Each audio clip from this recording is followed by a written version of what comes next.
Yes, we can. Hi. All right, so sorry everyone. Technical difficulties, our famous phrase for the last 3 years, right? You're on mute, or sorry, I'm having problems. Anyway, sorry about that. Welcome everyone. I had a great opening and you all missed it, but I'll summarize it quickly. So anyway, I'm Mike Kirby and I am the Senior Director of Partner Strategy and Growth with Impartner. And our role, my team's role, is to help talk strategy, best practice, and such like that with our customers. And we're thrilled to bring you some of these master classes. Today, I am joined by Juhi Saha, and she's the CEO and co-founder of Partner1. Partner1 is a firm that can help you maximize the value of Microsoft partnerships for ISVs. And prior to Partner1, Juhi built and ran Microsoft's Pegasus program, and that's an accelerator for high-growth startups. Today, I'm thrilled she's here. She's going to share her insights about how to work within the Microsoft ecosystem.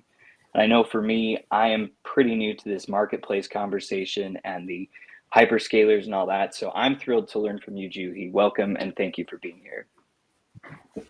Thank you for having me. All right, let me share my screen. Sorry, I was already. All right. Okay, well, let's, are the slides showing? No, not yet. I don't see them showing. We are really going back to 2020. So sorry. I don't know why they're not showing. There we go. We are. Well, this will be my last time as your co-host here, so thank you, everybody. No, I'm just kidding. Anyway, Juhi, let's go ahead and start and talk about Microsoft and how we can work with them. Amazing, thank you. So the topic for today is navigating the Microsoft ecosystem, and particularly for ISVs or software partners, making the most of this very, very lucrative partnership opportunity. Oh, that's awesome. Can you give us a specific example where an ISV was really effective and they tapped into the scale of co-selling with Microsoft and kind of what contributed to their success? I sure can. And actually, if you flash up the next slide, I can actually share some stats with you. That would be great. So you bet. So the slide before that had a bunch of different stats showing the numbers.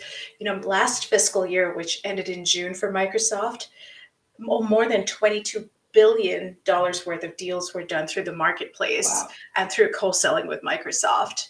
They're deals that were both partner and Microsoft led. They closed 6 times as fast and they were significantly larger. So the value of that ecosystem is really backed up by stats. And what I've seen, to your question around a success story, was an ISV called Archive360 that had, thank you. Archive360 had a product that really supplemented an area that Microsoft was getting into.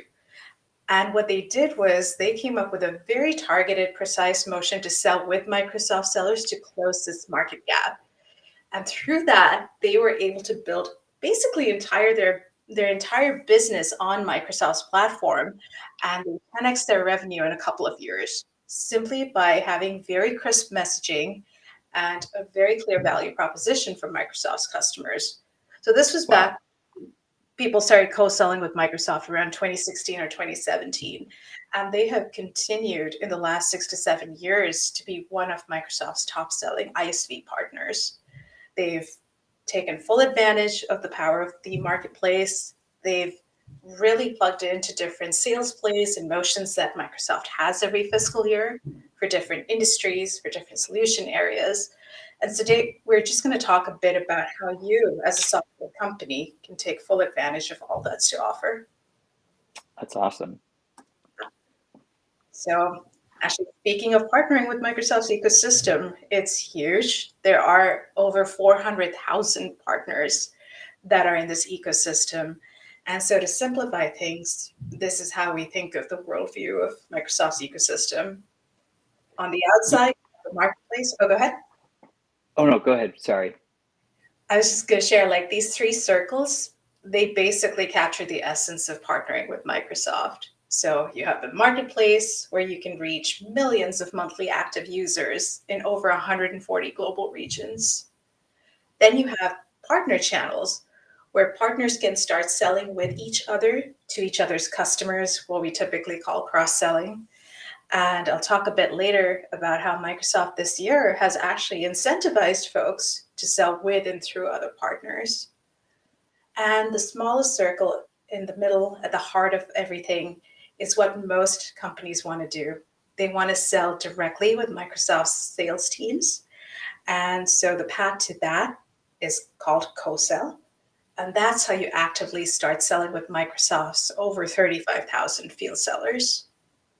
Wow. So this is a massive ecosystem. So if I'm an ISV, how can I effectively navigate and leverage the partner channel and the field sellers so I can really maximize my customer experience and customer engagement? There's a lot of nuance to this question, but the heart of it comes down to, first, you have to take a bunch of steps that we'll walk through in a later slide and get transactable. Once you're transactable, it's really, really important to define exactly what your value proposition is to Microsoft's customers.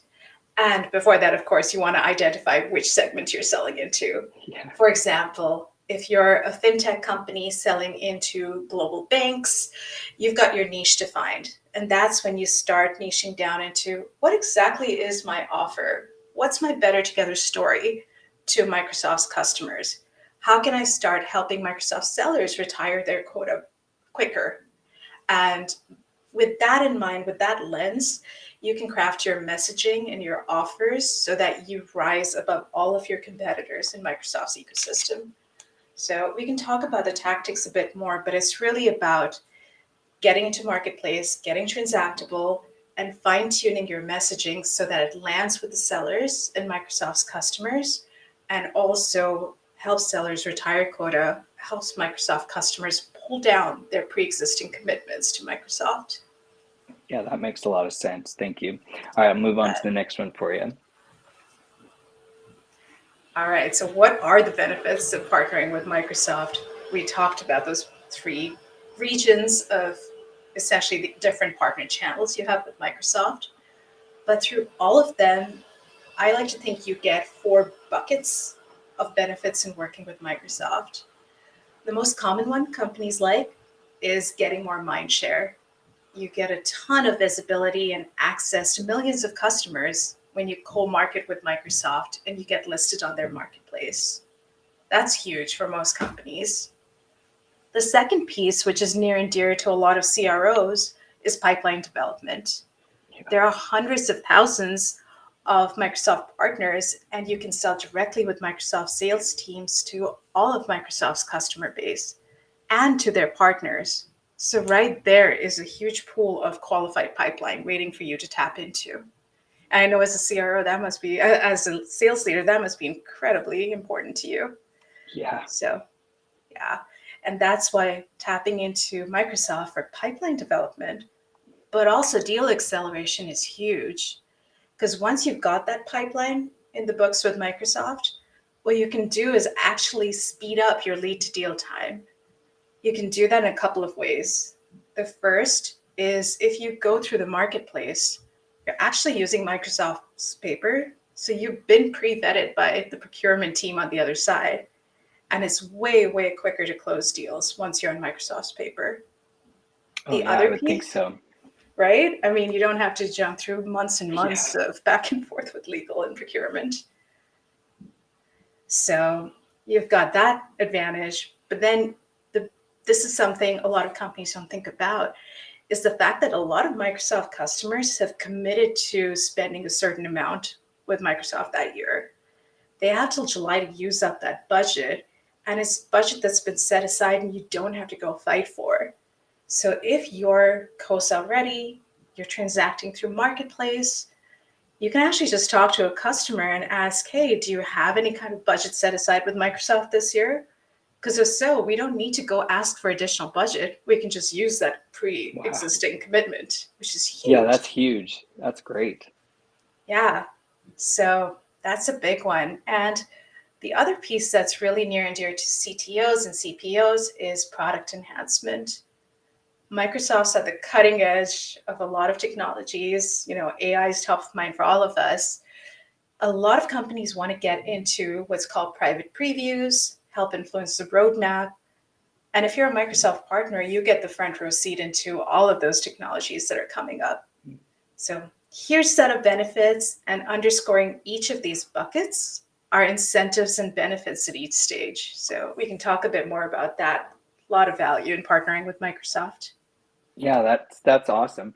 So, in your opinion, what would you say is one of the most underrated benefits, and how could I, as an ISV, maximize the impact of that benefit?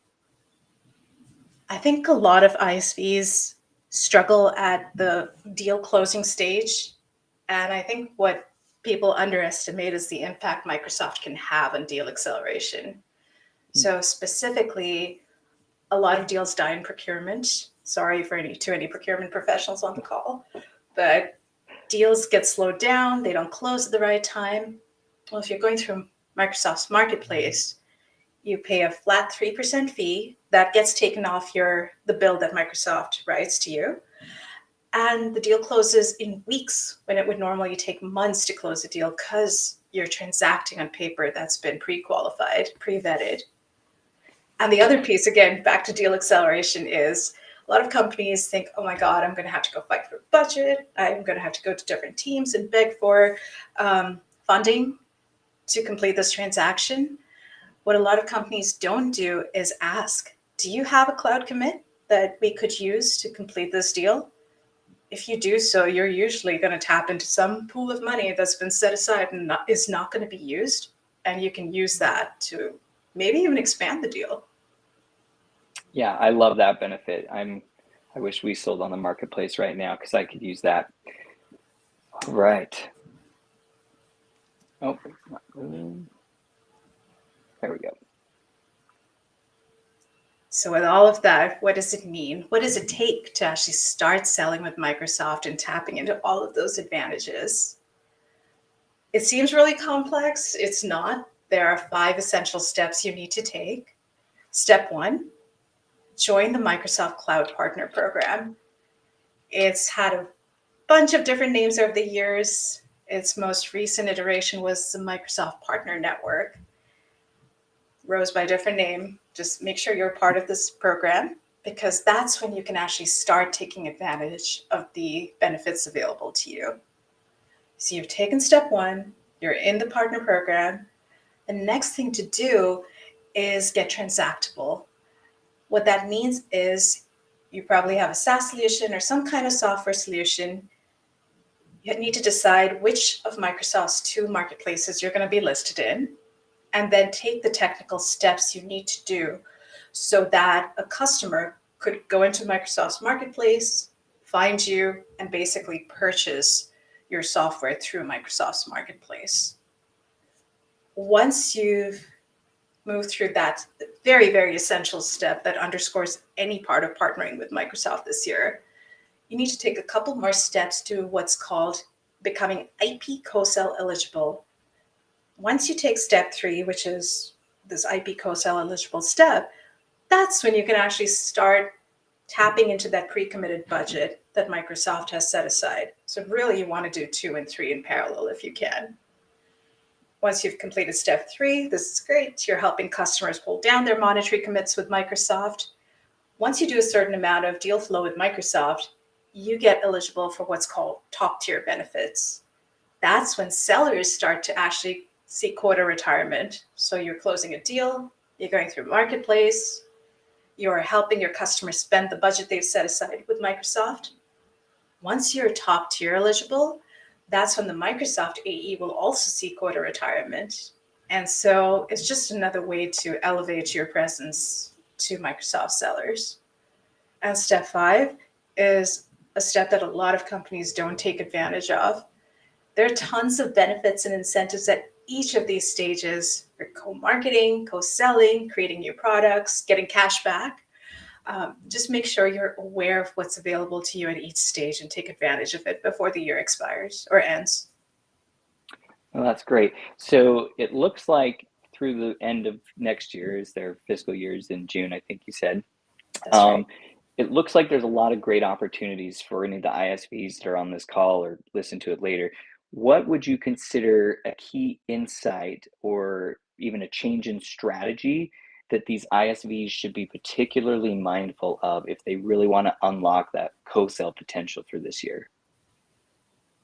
I think the biggest piece is step 2, which is getting transactable on Microsoft's marketplace. That was a shift in strategy this year. Microsoft announced that in order to see a bunch of these benefits we've talked about, but in particular to co-sell with the sellers, you're going to need to transact through marketplace. So any company that was previously co-sell eligible, you have till the end of this year, so 26 days to get transactable, or you could lose that status. Oh, For wow. any yeah, it's pretty important that a company can get transactable ASAP if they were co-sell eligible last year.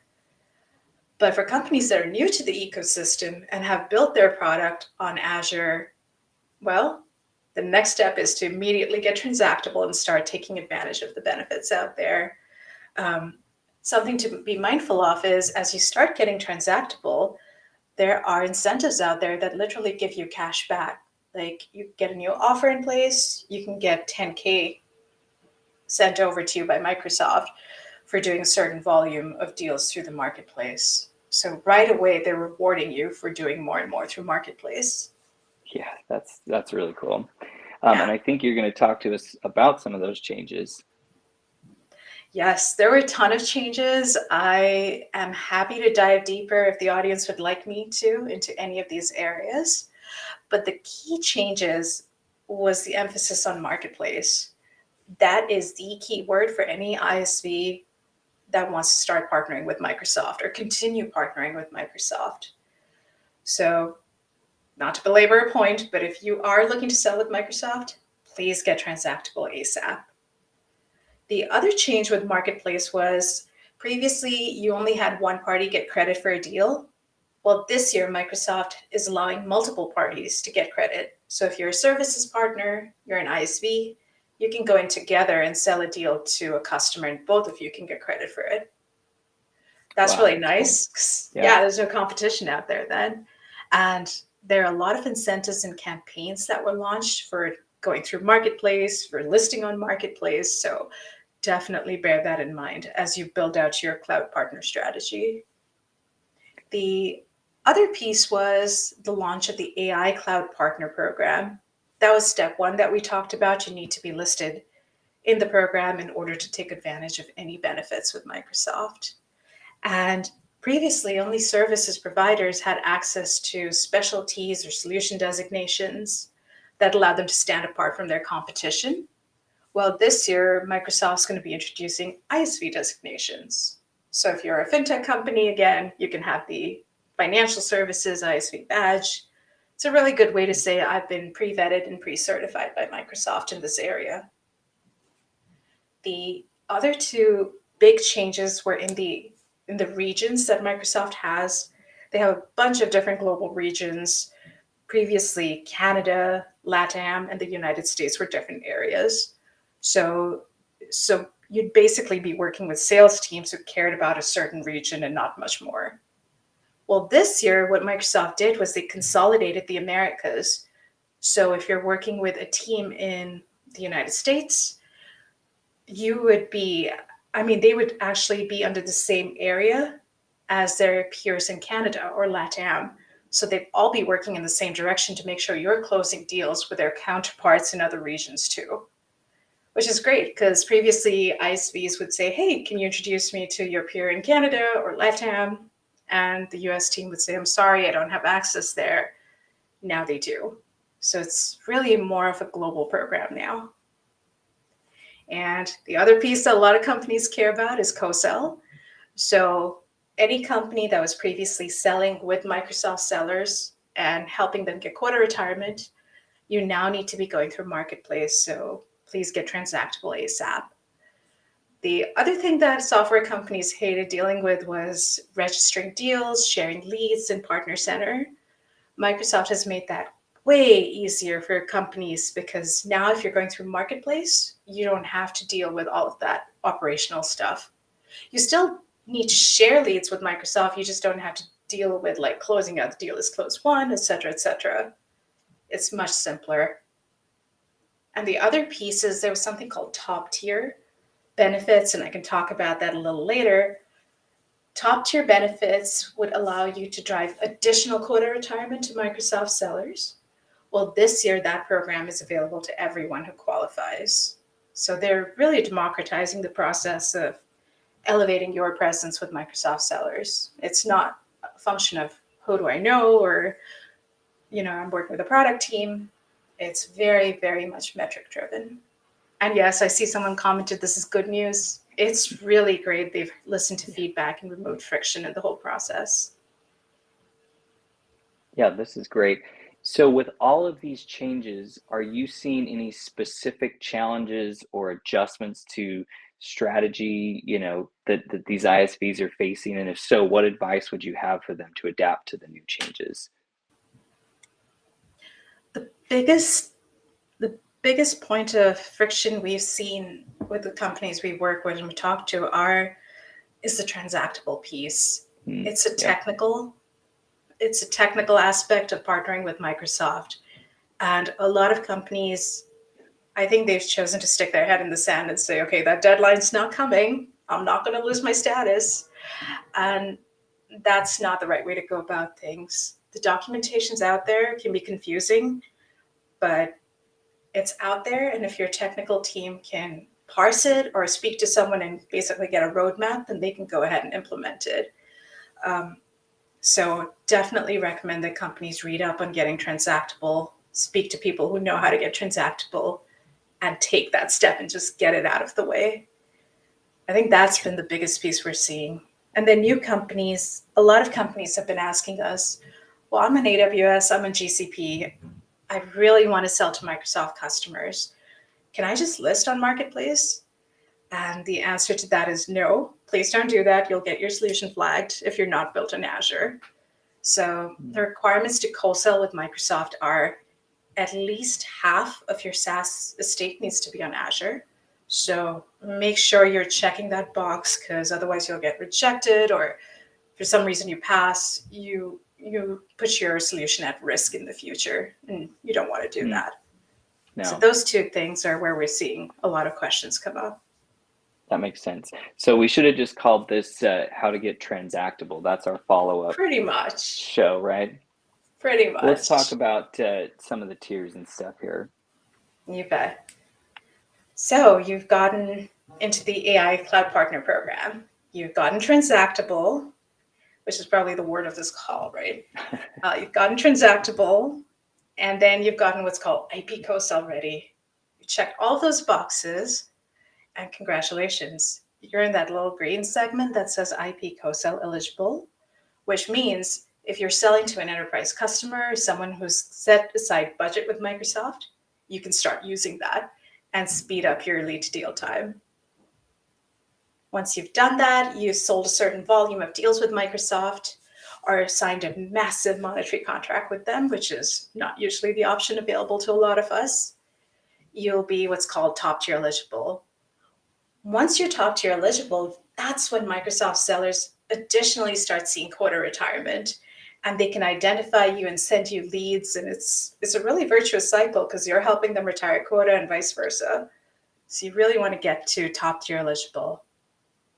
And the additional benefit that Microsoft opened out to everyone this year is something called PRACR, or Partner Reported ACR. So historically, what we'd seen was a lot of software companies would drive consumption on their own tenant naturally because they didn't deploy on their customer's tenant. This is great for your partner team. It's not so great for the account team because they want to see pull down the customer's tenant. They want you to drive consumption on their enterprise customer's tenant so they see even more quota retirement. So there was a lot of friction historically between AEs and the partner team about which solution to push. Of course, customer's choice, but there are other levers in place. So what Microsoft did this year, which is incredibly partner-friendly and seller-friendly, is for a SaaS solution that drives consumption on their own tenant, what they can do is every month, they'll track how much each enterprise customer is spending on their software solution and report that back to Microsoft. And then Microsoft will adjust the seller's quota as though that consumption had happened on their enterprise customer's tenant. So everyone wins. The partner team wins, the customer wins, and the account execs win. So if you're a SaaS solution, definitely try and do as much as you can through Marketplace so you're top tier eligible. Because that way sellers will see additional quota retirement. So they'll see you pull down the monetary commitment their customer has with them. They will see you retire additional quota because you're top tier eligible. And then every month on a recurring basis, they're going to see additional quota retirement because you're going to report back how much their customer's driving. So you're essentially that golden child if you can check all these boxes as a SaaS company. Yeah, this is very intriguing. This is somewhat complex. So what would you say is a common misconception or misunderstanding regarding the tiers? And how can I best optimize the benefits of the tiers? And if you say transactable, then I'm buying a shirt that says that. Get transactable. So with that slight joke aside, a lot of companies, actually, there's a misconception that getting co-sell eligible will get you IP co-sell eligible.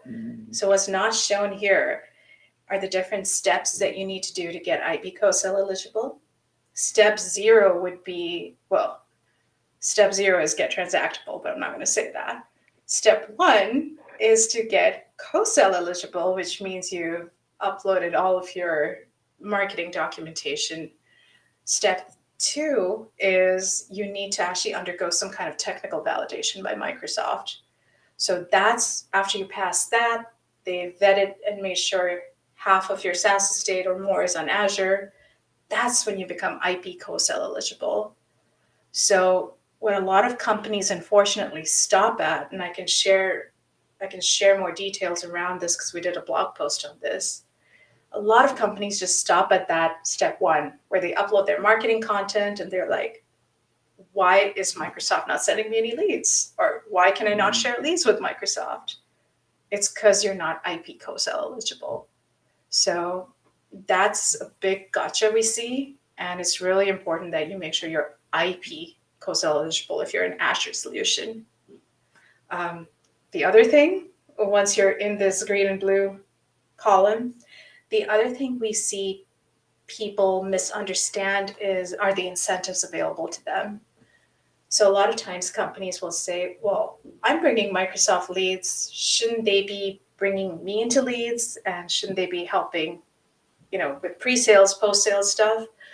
That's usually available once you're IP co-sell eligible and you start getting more and more dollars, more access to stuff as you move into the top tier territory. So just understand that there are steps to take, and as you grow in maturity, you get more and more value out of the ecosystem. And it's really important to understand the nuance of each step because they can all sound super similar, but there could be really meaningful impact if you don't take the right steps. Yeah, wow. So my takeaway here besides transactable is this is very complex, lots to it, moving parts all over. So maybe give us just a quick 30-second overview of what you do and how you can help me or other people that want to get into the Microsoft marketplace or enhance my current relationship. So my company, Partner1, we're a bunch of ex-Microsoft folks, both on the technical side and the business side. So we've been on the inside, we've built the programs that you want to get into. And what we do is we walk companies through each of those stages and dive really deep into what's specific to them so that you can shave months, or in some cases years, of the time you'd spend trying to figure out this ecosystem, and also the dollars that you'd spend on marketing, resources. You don't need to spend that. You can just short circuit your path to success with Microsoft. That's great. Thank you. Everyone, thank you. We'll take some questions now if anybody has any. I see there's some good news, but if you have other questions, you can put them in the chat. We'll hang on just for a minute here. I have put our information up on this the screen. Please feel free to contact us, connect with us. I love talking about this stuff. So does Juhi. So take advantage.